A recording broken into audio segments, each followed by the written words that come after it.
Ser um streamer é um sonho de muita gente e muito provavelmente também é o seu. Ser reconhecido, dar uma vida melhor para sua família, comprar uma casa para sua mãe. Mas também existe um lado bem complicado de fazer lives e que é muito pouco falado a respeito, que é sobre saúde mental. Então hoje a gente vai falar sobre esse problema que praticamente se tornou uma epidemia e que afeta não só streamers grandes, mas também streamers pequenos. Então, bora lá!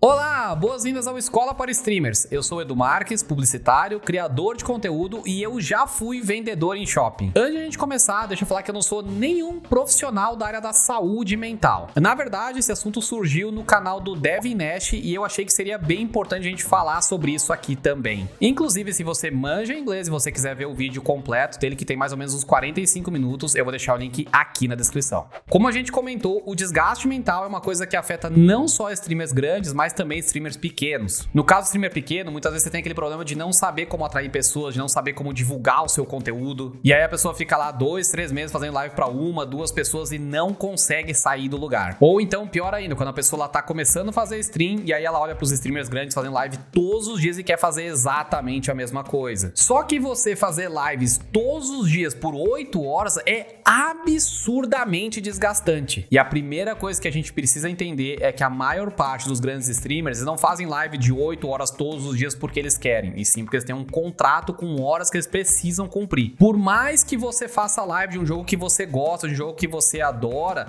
chega um ponto que o desgaste mental ele é inevitável. Teve uma vez que eu fiz live por 3 dias seguidos, por mais ou menos umas 6 ou 7 horas em cada dia. No final do último dia, eu tava completamente arrebentado, velho. Parecia que eu tinha ido pra academia. Eu sentia dor nas pernas, dor nas costas, dor nos braços, dor nos dedos, dor em tudo que era lugar do corpo, velho. Agora, imagina você fazer isso todos os dias. E aí tem gente que vai chegar falando assim: ah, mas você fica lá só sentado jogando videogame, é mó fácil, cara. Eu que fico lá no meu trabalho carregando um monte de coisa, correndo lá pra cá, é muito mais difícil que fazer isso aí, né?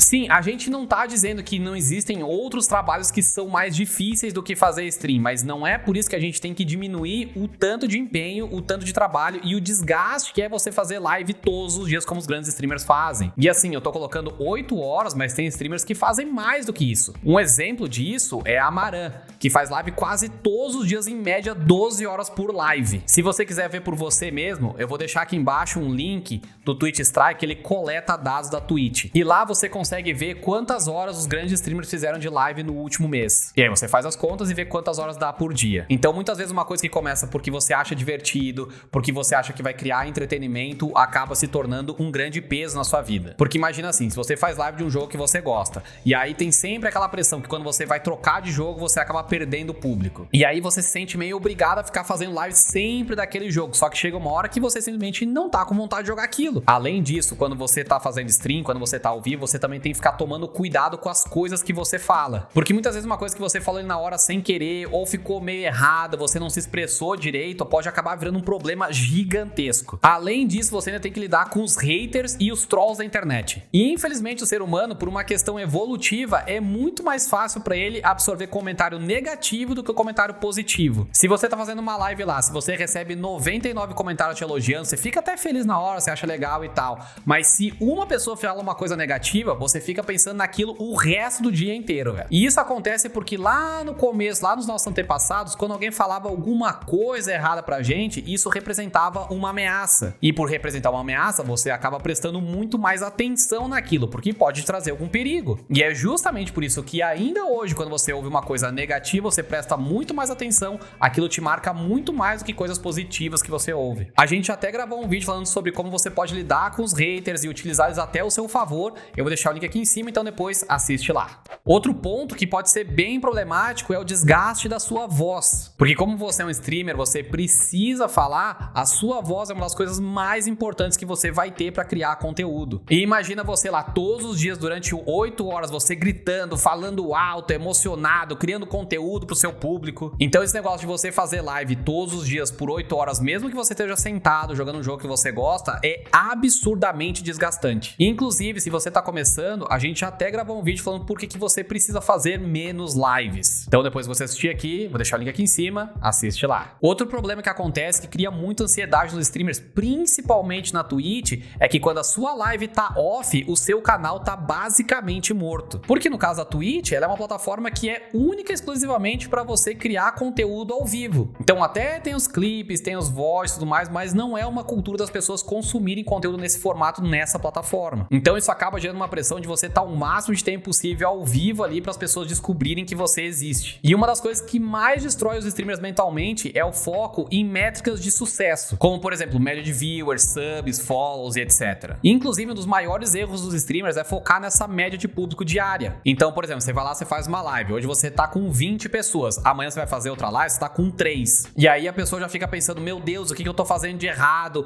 Por que ninguém mais veio? Ontem eu tinha 20, hoje eu tô com 3 de novo, o que tá acontecendo? E isso é uma forma completamente errada de você olhar os seus dados. Porque você ter dias de pico e dias de baixa, isso é completamente normal. O ideal é que você olhe para os seus dados no mínimo a cada 90 dias. Porque isso te dá tempo suficiente para que esses picos, né, tanto de alta quanto de baixa, eles apareçam como uma coisa mais normal ali no meio. E isso é o tipo de coisa que sempre vai acontecer. Sempre vai ter um dia lá que vai ter uns picos e vai ter uns dias que vai ter baixa. Por isso que você não pode olhar dia a dia. E inclusive, se você quiser aprender não só a analisar o seu conteúdo, mas também a criar um conteúdo mais interessante, fazer melhores divulgações, não deixe de se inscrever aqui no canal da escola e ativar todas as notificações para você não perder nada do que tá rolando por aqui, beleza? Uma outra coisa que acaba gerando uma grande pressão mental para os streamers é comparação com outros. E isso acaba sendo uma coisa que até se torna bem natural, porque você começa a fazer sua live, você olha lá, tem as pessoas que estão em primeiro, segundo, pessoas que estão antes de você. É possível que você também tenha amigos que façam stream, que uns vão estar com mais público que você e outros vão estar com menos. Além disso, quando você é streamer, existe aquela ideia de que você não pode streamar o que você quer jogar. Então isso acaba gerando um conflito entre aquilo que você quer e aquilo que você precisa fazer. O que não é necessariamente uma verdade. Inclusive, a gente tem bastante conteúdo aqui na escola que a gente fala exatamente a respeito disso. Ou seja, que não necessariamente você precisa fazer conteúdo sobre uma coisa que você não tá afim simplesmente para atrair público. E além disso, tem uma das piores coisas para qualquer criador de conteúdo, para qualquer streamer ouvir, que é diminuir o que você faz simplesmente porque você só joga videogame. Cara, isso é uma das piores coisas para você falar para uma pessoa. Porque quem fala isso, além de diminuir o trabalho do outro, demonstra uma completa ignorância a respeito do mercado. Porque a pessoa simplesmente ela não consegue entender que o jogo é simplesmente um pano de fundo. E que fazer stream envolve muito mais habilidades que simplesmente pegar um controle e jogar videogame. Envolve habilidade de comunicação, de você ser capaz de entreter as pessoas, habilidade de edição, design, divulgação, marketing, administração e mais um monte de outras coisas. Inclusive, se você quiser conhecer mais os conteúdos que a gente produz aqui na escola, segue a gente nas nossas redes sociais, os links vão estar aqui na descrição. Outro ponto que também acaba pesando bastante na saúde mental dos streamers são relações parasociais, stalkers e assédio. Relacionamento parasocial, se você não sabe o que é, são aqueles tipos de relacionamento que a pessoa só te conhece pela stream, pelo conteúdo que você faz, pelo YouTube, Instagram, o que quer que seja, e ela acha que tem proximidade com você. Então são pessoas que elas precisam de ajuda, de tratamento mental, porque elas acreditam que elas têm realmente um relacionamento com a pessoa que está criando conteúdo. Coisa como, por exemplo, que eles são amigos, que podem ter um relacionamento pessoal. Tem várias streamers mulheres que falam que já receberam mensagem com a pessoa pedindo pra casar com ela, falando que sabe que ela ama essa outra pessoa que mandou a mensagem. Mano, é umas coisas bem bizarras, assim. Fora os stalkers que ficam seguindo a pessoa, inclusive presencialmente, e os assédios que acontecem a todo momento. Principalmente no caso das mulheres. A Amaran, por exemplo, que é uma das maiores streamers que a gente tem na Twitch, chegaram a colocar fogo na casa dela. O XQC, que também é um dos maiores streamers na Twitch, teve que mudar de endereço, teve que mudar de casa, porque seguidamente eles recebiam o SWAT, que foi uma coisa que virou moda na Twitch há algum tempo atrás, que as pessoas ligavam pra SWAT e faziam uma suposta denúncia e a SWAT acabava invadindo a casa dos streamers ao vivo. Umas coisas, tipo, absurda, bizarríssima. E aí, por conta disso, você vê muitas meninas virando VTubers. O que é muito legal, porque acaba sendo uma forma de elas conseguirem lidar com esses acessos, porque elas não precisam colocar a cara delas ali.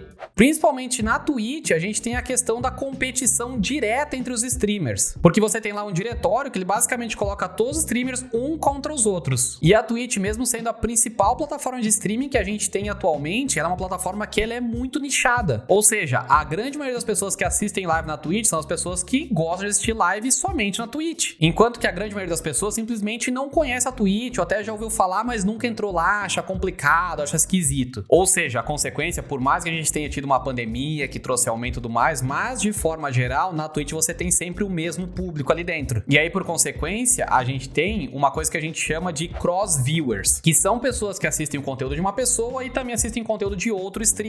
Se você faz live na Twitch, você já deve ter visto lá no seu dashboard quais outros canais que os seus viewers assistem. E principalmente no Brasil, a consequência que a gente vê aqui são poucos collabs entre os streamers brasileiros. Coisa que nos Estados Unidos, até porque eles já estão há mais tempo fazendo isso, pra eles já é mais natural a questão dos collabs, eles trabalharem junto, criar conteúdo com outras pessoas. E eu mesmo já tive caso de convidar as pessoas pra fazer live comigo, as pessoas simplesmente darem uma desculpa e não querer fazer live comigo. Porque na cabeça da pessoa é meio que uma perda de tempo, aquilo não vai trazer nada pra ela. Então todas as coisas que a gente falou aqui nesse vídeo são pontos que eles acabam pressionando muito mentalmente os streamers. E aí, por consequência, a gente tem vários problemas com depressão, com ansiedade e por aí vai. Beleza, mas a gente falou dos problemas, mas o que a gente pode fazer pra resolver? Bom, a verdade é que eu não tenho nenhuma resposta definitiva do que deve ser feito pra acabar com isso, mas eu tenho algumas sugestões. A primeira delas é fazer isso que a gente acabou de fazer, que é trazer consciência a respeito do problema. Então é importante que a gente discuta, que a gente fale sobre essas coisas com outras pessoas. Outra coisa que eu acho extremamente importante é a gente normalizar tratamento mental, ou seja, procurar pessoas que são realmente profissionais de saúde mental. E quando eu falo profissional, não tem nada a ver com aquela galera lá que vira tipo coach mental, coach de motivação que coloca lá no Instagram e por aí vai. Quando a gente fala em profissional, a gente tá falando de pessoas que realmente se dedicou,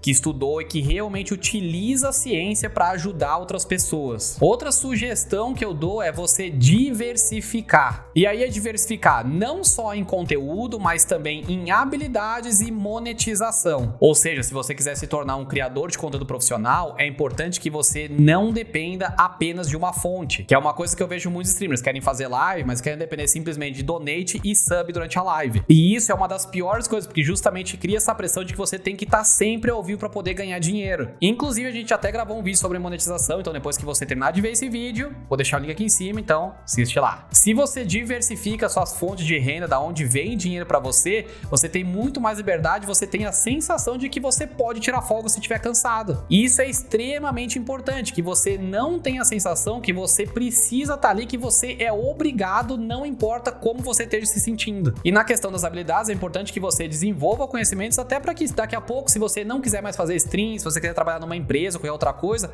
você pode. Simplesmente porque você desenvolveu conhecimentos que se aplicam em outras áreas. Inclusive, se você quiser compartilhar algum material relacionado ao tema que a gente acabou de falar aqui, pode colocar aí nos comentários, tá bom? E você sabe como identificar e atrair o viewer ideal para sua live? Se você quiser saber, nesse vídeo aqui do lado eu te conto. Então é isso, um abraço e até mais.